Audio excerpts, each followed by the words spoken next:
Il y a une chose que tu dois mettre en priorité sur ta liste de tâches chaque matin et tu dois même mettre dans ton agenda comme un rendez-vous, c'est de marcher. Prendre le temps de marcher tous les jours, au moins 30 minutes et je vais t'expliquer pourquoi. Nous vivons dans un monde où nous sommes toujours pressés, nous n'avons jamais le temps et donc nous voulons toujours aller le plus vite et c'est pour ça que la voiture s'est imposée, c'est pour ça que les transports en commun sont imposés, c'est pour ça que le vélo électrique s'impose et c'est aussi pour ça que la trottinette électrique s'impose dans nos villes. Mais le problème en fait c'est qu'on a oublié nos besoins physiologiques, nos besoins de notre corps et notre fonctionnement de notre corps. Et un fonctionnement ancestral, c'est la marche. Et on a besoin de marcher. Et je vais t'expliquer vraiment pourquoi c'est important pour toi et pourquoi tu dois l'introduire dans ton quotidien, quel que soit ton métier, quelle que soit ton occupation. Mais c'est d'autant plus vrai si tu passes des heures et des heures assis ou assise à ton bureau, si tu es infopreneur, si tu es créateur, si tu es coach, si ton boulot finalement c'est d'être assis, et il y a un moment donné, il va falloir que tu introduises de la marche dans ton quotidien et je vais t'expliquer pourquoi et aussi comment. Tu connais forcément l'adage « un esprit sain dans un corps sain », mais en fait on n'a jamais aussi bien vérifié qu'il s'appliquait réellement, c'est-à-dire que ce n'était pas juste une croyance, quelque chose qui était basé sur l'observation. Les sciences nous montrent que c'est la réalité. Il y a beaucoup d'études qui montrent que notre cerveau fonctionne mieux quand notre corps fonctionne. Il a été prouvé que nous sommes plus créatifs, il a été prouvé aussi que nous apprenons mieux les choses, il a été prouvé que notre cerveau va beaucoup mieux du moment que nous nous activons. Et il a aussi été démontré qu'un bain de nature, c'est-à-dire marcher dans un parc ou dans la nature où tu as des arbres, te fait beaucoup de bien aussi pour ton moral, pour ta santé mentale. Et c'est d'autant plus important dans un monde où les burn-out sont de plus en plus nombreux et n'épargne pas les freelances, n'épargne pas les coachs, n'épargne pas les créateurs de contenu, les infopreneurs et toutes les personnes qui sont... Et c'est d'autant plus important dans un monde où le burn-out est devenu très commun et n'épargne pas les freelances, n'épargne pas les créateurs de contenu, n'épargne pas les infopreneurs, n'épargne pas les coachs, n'épargne pas toutes les personnes en fait qui utilisent leur cerveau pour produire de la richesse et de la valeur. Donc toi tu fais partie. Alors je vais te donner simplement 3 raisons pour lesquelles il est très bon de marcher, pour lesquelles tu devrais marcher tous les jours. La première déjà, c'est parce que ça permet de caler ton rythme circadien sur le rythme de la lumière. Et c'est pour ça que tu devrais marcher d'ailleurs tous les matins. Parce qu'en fait on ne se rend pas compte à quel point on a tout un tas d'hormones, de systèmes en nous qui sont liés tout simplement à notre lien avec la lumière, au fait qu'on voit le jour. Voilà. Donc si tu vois le jour suffisamment tôt par une petite balade qui va faire autour d'une demi-heure, tu vas tout simplement arriver à mieux caler ton rythme circadien. Et le rythme circadien, il gère le stress, il gère l'humeur au global, il gère la faim, il gère ton énergie, il gère ta capacité à travailler et il gère aussi ta capacité à bouger, mais aussi ta capacité à dormir le soir.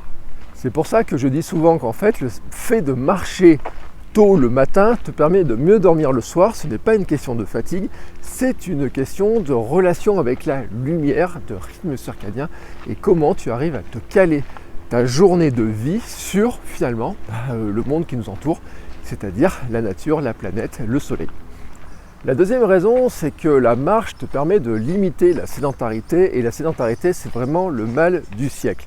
L'OMS a fait des études, des analyses, a publié des rapports qui montrent que si tu es plus de 7 heures assis dans une journée, entre le moment où tu te lèves le matin et le soir quand tu te couches, donc c'est-à-dire ce moment éveillé, si tu es plus de 7 heures assis dans ta journée, en fait ça peut poser des problèmes de santé qui vont augmenter, c'est à partir de 7 heures.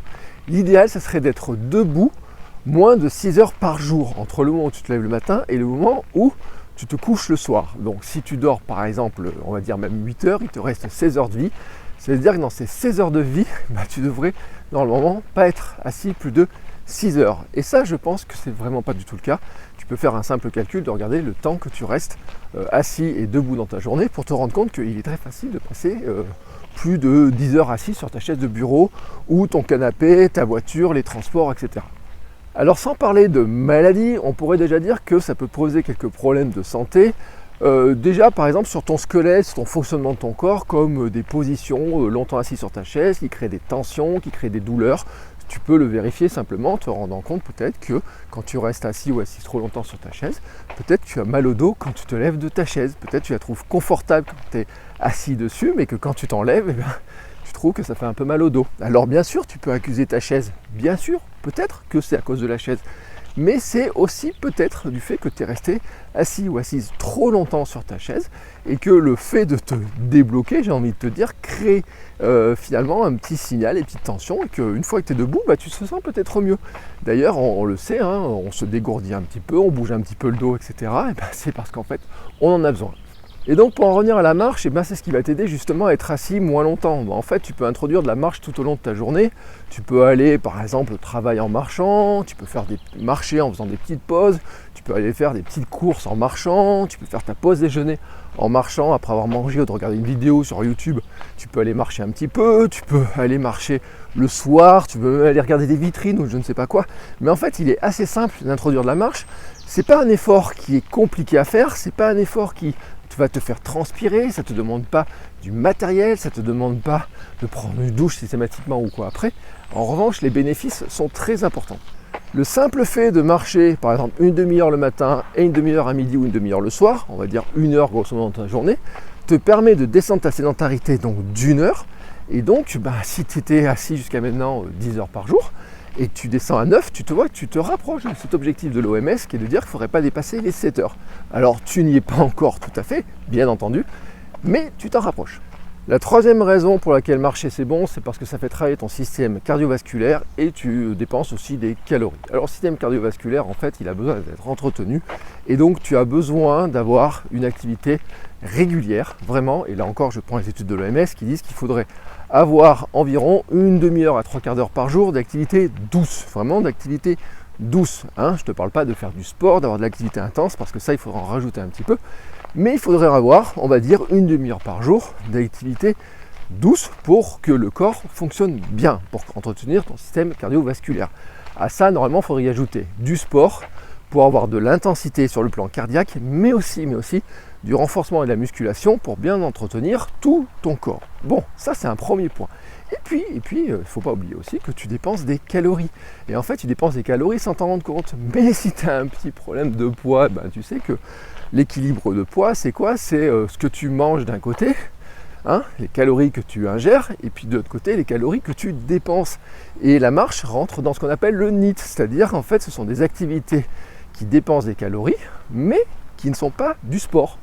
Alors dans le NEAT, tu as beaucoup d'activités. Tu as le ménage, encore debout, tu peux passer des coups de fil debout, tu peux faire du jardinage, tu peux bricoler, etc. En fait, tout ce qui est debout, grosso modo, te permet en fait de griller des calories par ce qu'on appelle le NEAT. Bon, tu as aussi le sport en chambre, tu n'es pas debout, mais correspond aussi à du NEAT. Si vraiment, tu peux augmenter ta dose de calories dépensée de cette manière-là. Donc maintenant que nous avons vu les bénéfices de la marche, comment tu peux intégrer de la marche dans ton quotidien? Alors je vais te donner quelques astuces là encore. La première astuce, j'en ai déjà un petit peu parlé, c'est que tu dois imaginer en fait ta journée, placer dans ta journée des moments où tu vas marcher, tout simplement. Et là, moi je te dis, tu prends ton agenda et tu marques des créneaux dans lesquels tu dis, là je vais marcher. Il y a des créneaux qui sont assez simples, c'est déjà de commencer par remplacer certains déplacements que tu fais en voiture ou en transport en commun par de la marche. Alors comment? Alors 2 astuces, ça peut être de descendre plus tôt du bus ou du métro et de finir en marchant. Ça peut être aussi de garer ta voiture un peu plus loin. Moi par exemple, pendant longtemps, quand j'allais au bureau, les rares fois où j'allais au bureau en voiture, je garais ma voiture dans une zone qui était gratuite, mais qui me faisait marcher entre 10 et 15 minutes. C'était toujours ça le prix, 10 minutes le matin, 10 minutes le soir, tu vois que j'étais pas très loin déjà d'avoir fait ma demi-heure, surtout si à midi j'en rajoutais un tout petit peu. Globalement, tu peux rajouter cette habitude de remplacer les transports par de la marche pour tous les petits déplacements qui vont, on va dire, moins de 10 minutes en voiture, surtout si dans les 10 minutes en voiture, tu as un grand temps pour te garer, pour aller chercher ta voiture, pour installer des choses dans ta voiture ou quoi que ce soit. Tu vois, souvent en fait, si tu as moins d'1 kilomètre à faire, tu iras probablement plus vite en le faisant à pied, tout simplement parce que tu n'as pas le temps de garer ta voiture, de la démarrer, même de trouver tes clés. Mon conseil suivant ensuite, c'est de prendre ton agenda et de réserver un créneau dans ton agenda pour de la marche. C'est-à-dire que tu prends rendez-vous avec toi-même et tu dis, à ce moment-là, je me garde ce moment-là pour aller me balader, pour aller marcher, pour prendre l'air. Alors ça dépend bien sûr si tu as un peu de latitude dans ton organisation au quotidien, mais souvent, enfin, tu en as un petit peu. Ça peut être le soir après le travail, ça peut être certains jours qui qui sont plus allégés, ça peut être aussi sur la pause déjeuner, où tu peux dire, là je prends un rendez-vous avec moi-même et je me donne du temps pour aller marcher. Si tu as un souci de productivité, ce temps pour aller marcher, tu peux très bien l'occuper en écoutant des livres, en écoutant des podcasts, en écoutant des formations en ligne, c'est-à-dire en fait un temps d'apprentissage. Mais tu peux aller aussi plus loin et c'est mon conseil suivant. Toujours dans un souci de productivité, tu peux tout simplement faire des activités que tu fais normalement en étant assis en le faisant debout. Alors je vais te donner quelques exemples. Tu peux passer tous tes coups de fil en étant debout, parce que la plupart du temps tu passes les coups de fil avec un téléphone portable, avec ton smartphone, donc tu n'as plus de fil comme c'était le cas dans ma jeunesse. Tu peux aussi faire des réunions, tout simplement en marchant, lors des réunions téléphoniques sans aucun problème, mais si c'est une réunion avec 2-3 personnes, tu peux très bien aussi les faire en marchant. En général, il n'y a pas trop de problème à marcher, et en plus ça réduit le temps de réunion. Et oui, tout simplement parce que quand tu marches, en fait, tu as moins ce confort de rester assis pendant longtemps et que les réunions s'éternisent. Pour ma part, j'ai pris l'habitude de faire tous mes coachings en marchant, oui, tous mes coachings en marchant, c'est-à-dire qu'en fait, juste avant de commencer un coaching, je prends mon téléphone, je prends mon casque et j'appelle la personne et je commence à marcher. Hier, par exemple, j'ai marché 1 heure en faisant un coaching. Et soyons fous, allons encore un tout petit peu plus loin, tu vois, moi je crée du contenu en marchant, j'enregistre des podcasts en marchant et tu vois, comme je te le prouve, je fais aussi des vidéos en marchant tout simplement. C'est très facile de le faire, mais tu peux aussi faire des vocaux en marchant, tu peux faire des mails en marchant tout simplement parce que tu peux dicter ton mail à ton application et puis avec la reconnaissance vocale, ça peut le transformer en texte. Tu peux faire énormément de choses en marchant, notamment c'est un gros avantage si par exemple tu dois écrire des mails, si tu veux écrire un livre, si tu veux écrire du contenu pour les réseaux sociaux et que tu as un peu le problème de la page blanche, le fait de le faire en marchant va normalement t'aider à trouver plus d'idées beaucoup plus facilement parce que déjà tu n'as pas de page blanche et puis ensuite, je te le répète, marcher développe ta créativité, ça développe en fait notre capacité à réfléchir différemment. Sur ce, j'espère t'avoir convaincu des bienfaits de la marche, j'espère que tu as trouvé des astuces pour inclure de la marche dans ta journée, j'espère surtout que tu vas le faire. Si tu veux des conseils complémentaires, abonne-toi à cette chaîne et regarde dans la description de cette vidéo, j'ai des liens qui devraient t'intéresser pour aller un petit peu plus loin. Ciao!